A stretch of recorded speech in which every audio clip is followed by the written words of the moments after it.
Hello everyone, this is आशीष कर।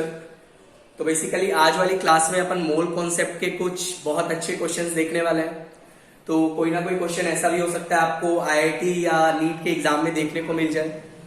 काफी अच्छे क्वेश्चंस हैं, तो एक एक करके अपन क्वेश्चंस का डिस्कशन कर रहे हैं। पहला क्वेश्चन आपके सामने लिखा हुआ है, बच्चा ए से आपको बी मिला, बी से आपको फर्दर सी मिला। ये जो अल्फा और बीटा परसेंट लिखा गया है, that is the percentage yield of that particular reaction. What they are saying, find out the moles of C form if X moles of A are taken. यदि आप x का ए का x मोल लेते हैं तो आपको बताना है सी का एक्चुअल में कितना मोल बनने वाला है। सुनिएगा, इस प्रॉब्लम को अपन को कैसे टैकल करना है समझिए। सॉल्यूशन की तरफ अपन मूव कर रहे हैं, थोड़ा ध्यान से समझिएगा। बेसिकली यार अपन को दिया गया है 2a से मिल रहा है 3b और ये आपको परसेंटेज यील्ड दिया गया है alpha percent, right.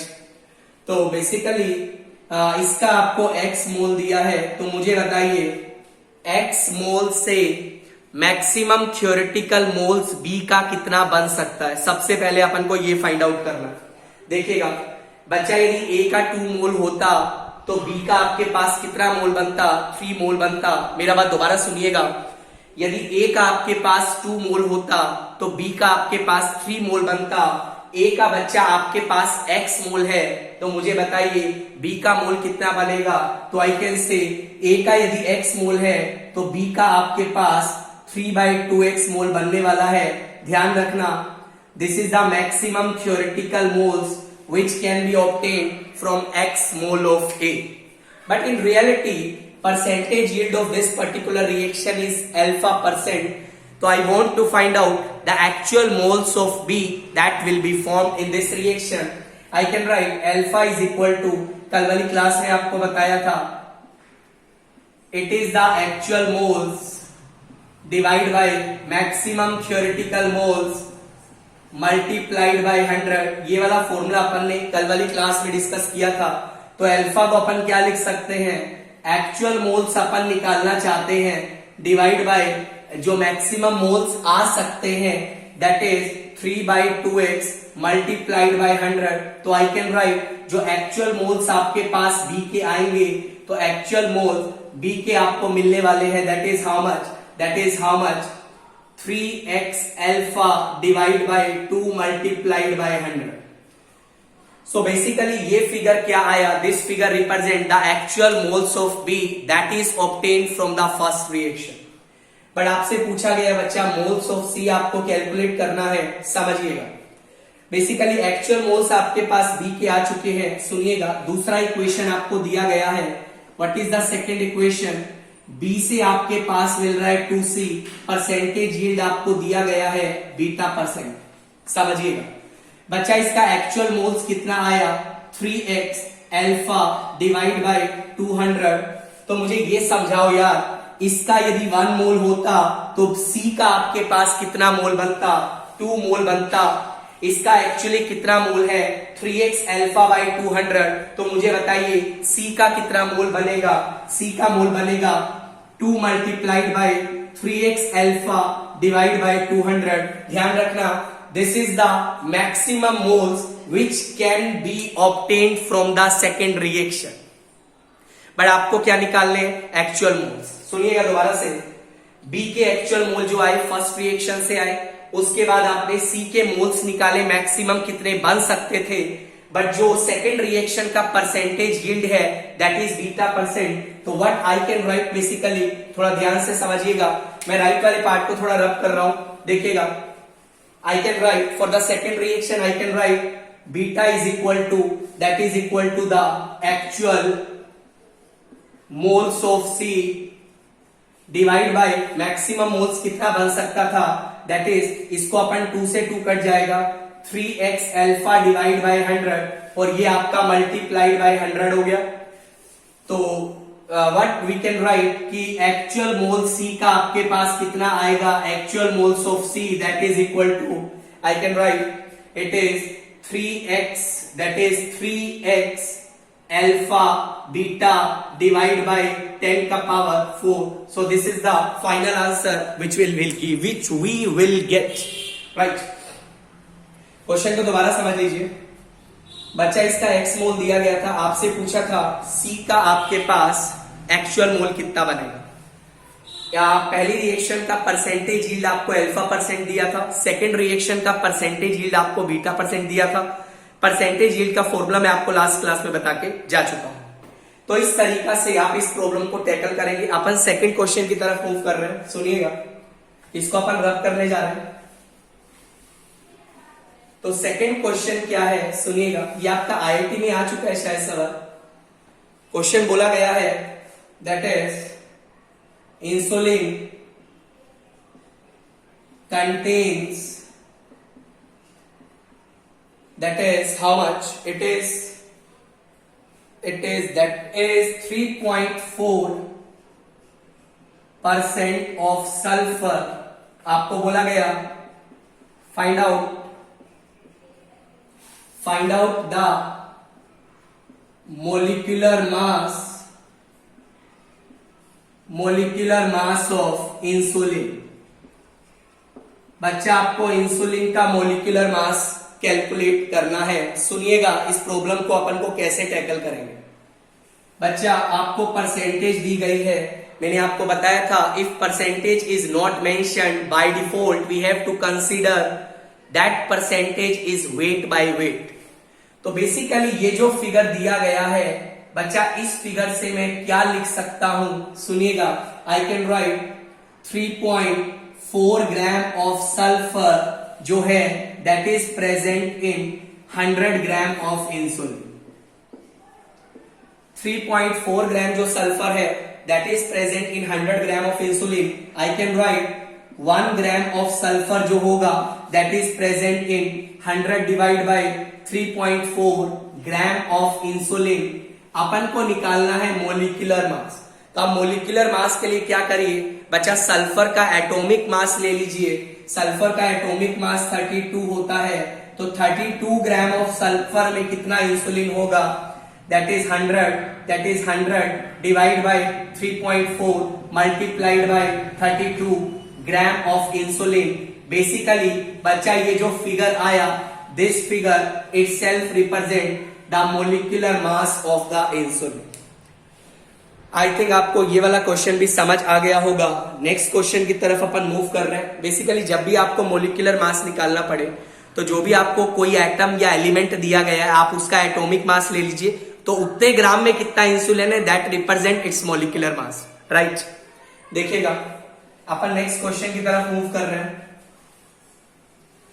So next question आपको क्या दिया गया उसे समझिएगा। आपको बोला गया that is haemoglobin, upon HB से रिप्रेजेंट कर रहे हैं। Haemoglobin contains 0.33% of iron, right. उसके बाद आपको बोला गया है iron by mass, obviously the molecular mass of haemoglobin is 67200। Molecular mass आपको प्रोवाइड किया गया है। आपसे पूछा गया calculate the number of iron atoms, calculate the number of iron atoms in 1 mole of haemoglobin. ये सवाल आपसे पूछा गया है। आपको 1 मोल में कैलकुलेट करने हैं आयरन के एटम्स कितने होंगे। समझिएगा अपन को किस तरीका से टैकल करना है। बच्चा ये आपको परसेंटेज दिया गया है, मैंने आपको बोला है if percentage is not mentioned by default we have to take that percentage as percentage weight by weight. I can write 0.33 gram of iron is present in 100 gram of haemoglobin. This statement we can write easily. तो basically इतना gram iron 100 ग्राम में है, तो आई can right यदि अपन के पास 1 ग्राम haemoglobin होता तो उसमें आयरन कितना होता 0.33 डिवाइड बाय 100, राइट। और एक्चुअल में आपके पास हेमोग्लोबिन कितना है, that is 67200 gram of haemoglobin. Molecular mass है तो यहाँ पे आपके पास आ जाएगा 0.33 divide by 100 multiplied by this much gram of iron.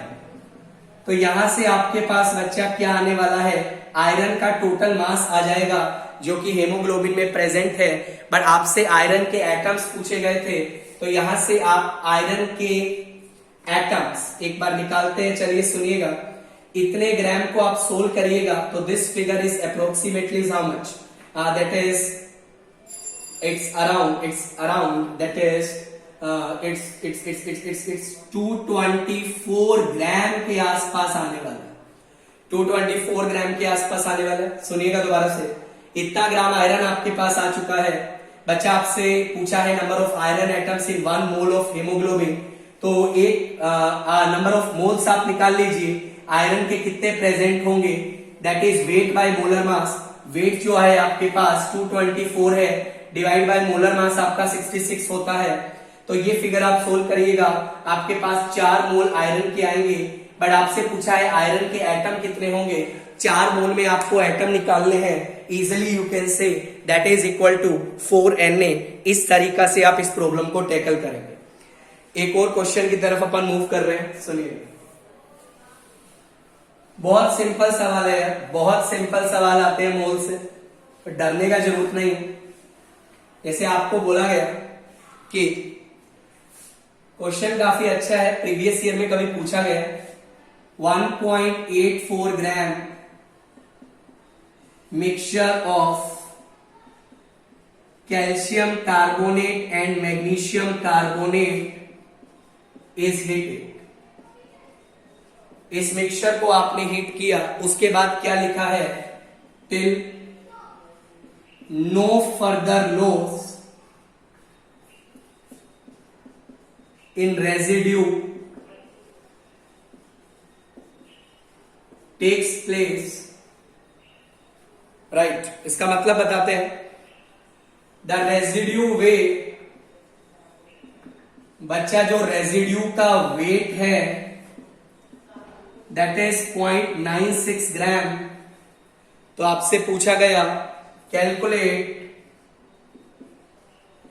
the mass of magnesium carbonate in the initial mixture। ये सवाल काफी अच्छा है, प्रीवियस ईयर में पूछा जा चुका है। सॉल्यूशन की तरफ अपन मूव करते हैं, सुनिएगा।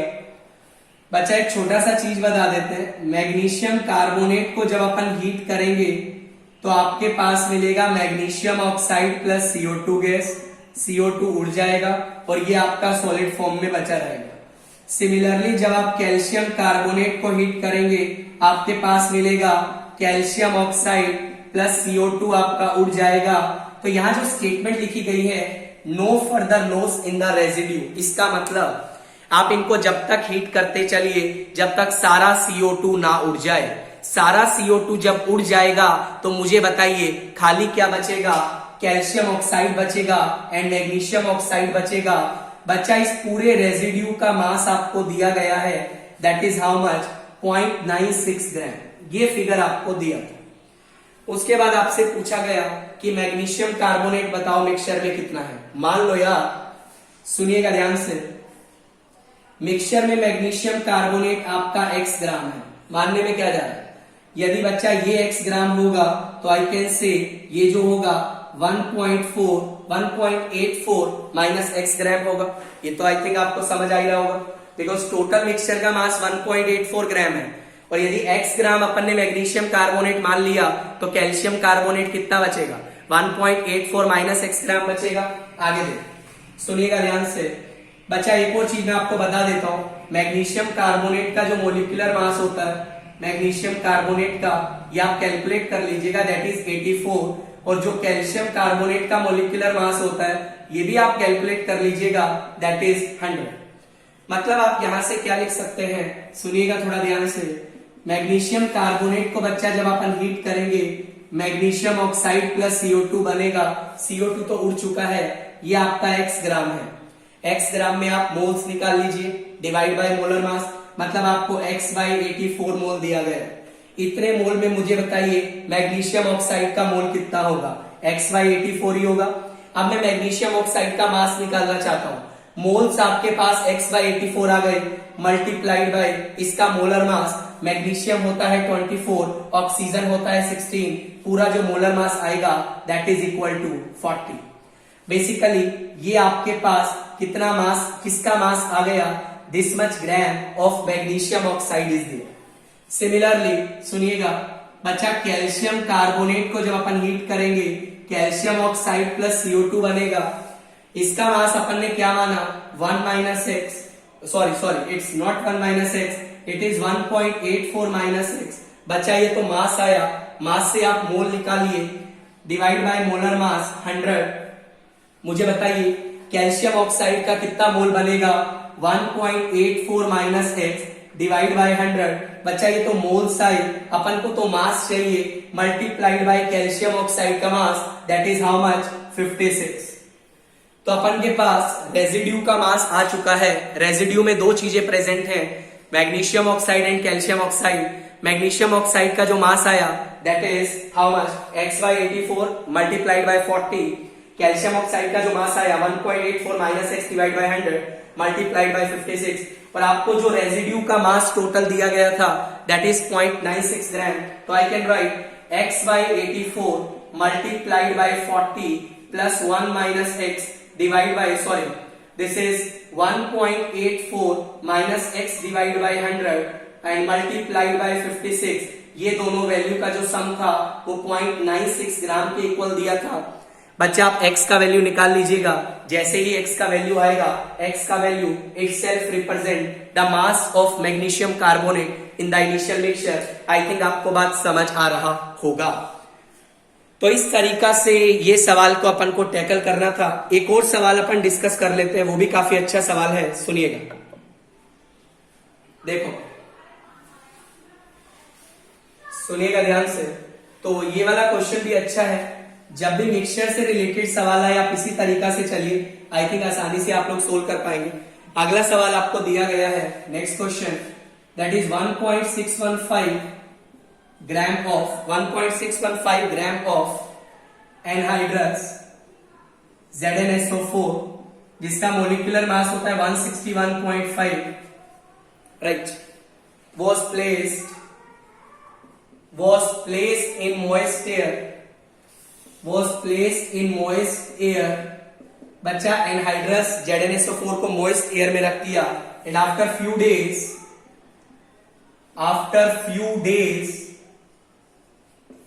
its mass was found to be, इसका मास देखा गया दैट इज हाउ मच, 2.875 ग्राम। आपसे पूछा गया find out the molecular formula of the compound. बच्चा आपको कंपाउंड का मोलिकुलर फॉर्मूला बताना है। तो एनहाइड्रस ZnSO4 को जब आप मोइस्ट एयर में रखे तो मोइस्ट एयर में से वाटर वेपर को एब्जॉर्ब करेगा। सुनिएगा ध्यान से बच्चा, आई कैन से एनहाइड्रस का मास इतना था, मोइस्ट कंपाउंड का मास इतना था, तो I can say this minus this amount of water that is absorbed by anhydrous ZnSO4, I can say that is amount of water absorbed by anhydrous ZnSO4 is how much, that is 2.875 minus 1.615। ये figure को आप solve करिएगा, this figure is nothing 1.261 gram.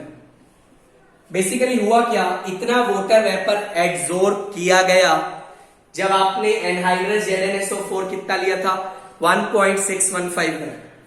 Unitary method लगाते हैं बच्चा, 1.615 ग्राम जब आपने ZnSO4 लिया एनहाइड्रस फॉर्म में, तो वाटर वेपर कितना एब्जॉर्ब हुआ, 1.261 gram of water is absorb. और बच्चा यदि आप 161.5 ग्राम लेते आप इसका, this is nothing, it's the molecular mass of ZnSO4 that is given, तो वाटर वेपर कितना एब्जॉर्ब होता, 126.1 ग्राम ऑफ वाटर। वाटर का मास आपके पास आ चुका है, आप वाटर के मोल्स निकाल सकते हैं। मोल्स का फॉर्मूला आप जानते हैं, that is weight divide by molar mass. This figure is nothing, it will comes out to be that is 7 moles of water. तो आपके पास वाटर का 7 मोल्स आ गया है, मतलब एनहाइड्रस ZnSO4 कितने वाटर के मोल्स एब्सॉर्ब करता है, that is 7 moles of water. और I can write that is the formula क्या बन जाएगा, molecular formula will become ZnSO4 dot क्या होगा 7H2O। तो इस तरीका से आपको इस प्रॉब्लम को टैकल करना है, राइट। बेसिकली क्वेश्चन काफी आसान है, कैसे टैकल करना है that is very important, right. तो this is all about your some of the most expected question which can come in the JEE 2020 और नीट 2020, या इस टाइप का सवाल आपको देखने को मिल सकता है। नेक्स्ट क्लास में अपन स्टार्ट करने वाले हैं POAC, principle of atomic conservation. उम्मीद करता हूं आपको वीडियो काफी अच्छा लगा होगा। वीडियो अच्छा लगा तो चैनल को लाइक करिएगा, सब्सक्राइब करिएगा। आप लोग अपना ध्यान रखिएगा। Take care, bye.